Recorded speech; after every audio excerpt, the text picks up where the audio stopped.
uyu aratabarizwa yitwa Sibomana Isidore.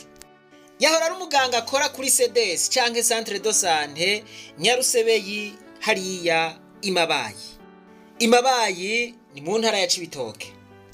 Isidore rero bivugwa yuko yanyurujwe. Muti vyagenze gute? Ngo hari tariki 17 z'ukwezi kwa12 ku munsi wa gatatu ngo niho yava imuhira agiye i Bujumbura gupostira muri ONG. Murazi yuko umugabo aguma arondeza. Ngo uwo munsi yaciye ku kazi iwabo ahakorera ngo hari ibipapuro yaronderayo, hanyuma acafata imodokari imujana i Bujumbura agiye kuraba umushikiranganji abatwara. Ngo ashitseyo yarasinyishije ibipapuro vyari bimujanye, ngo niko guca ahindukira.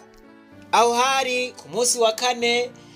Ngo kuri uyo munsi ashitse mu Cibitoke acaca muri banke Bankobu aho yaragiye kurondera agafaranga. Ubwo nyene imodokari y'iperereza yaciye ihashika baca baramwuriza. Kuva uwo munsi ntibasubiye kubona n'irengero ryiwe. Imodokari yamutwaye yari ifise imparati A89 rimwe AIT A89 rimwe AIT. Voilà. Uyu mugabo Isidore ngo nta matati yarafitaniye n'abandi, yarabanye neza n'abandi, ariko rero baragerageje kurondera mu busho bwose barahebura. Ngo baragiye kurondera mu iperereza mu Cibitoke barahebura, barabaza mu iperereza i Bujumbura barahebura. Gushika ubu ntibazi iyo yajanye. Mu mwaka wa 2015 yari mu mugambwe MSD, ariko ngo yavuye awuvamwo aja mu mugambwe uri ku butegetsi. Kino gihe rero yari mu mugambwe uri ku butegetsi, yari mu mugambwe CNDD FDD. Abo mu muryango wiwe rero baratabaza hirya no hino kugira ngo uwabo asubire aboneke, nimba hari ico yagira ashigwa imbere y'ubutungane, ariko bamubone, basubire bamubone.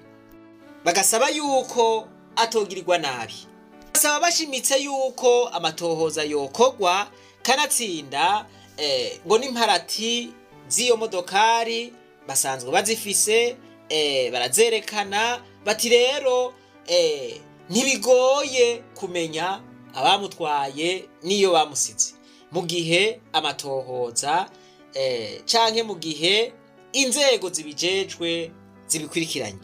Reka natwe tuvuge duti iyi ngendo yo kwibundira abantu bakabanyuruza, bamwe bakagenda kagirire, iyi ngendo ni mbi cane kandi niguma icafuza igihugu c'u Burundi.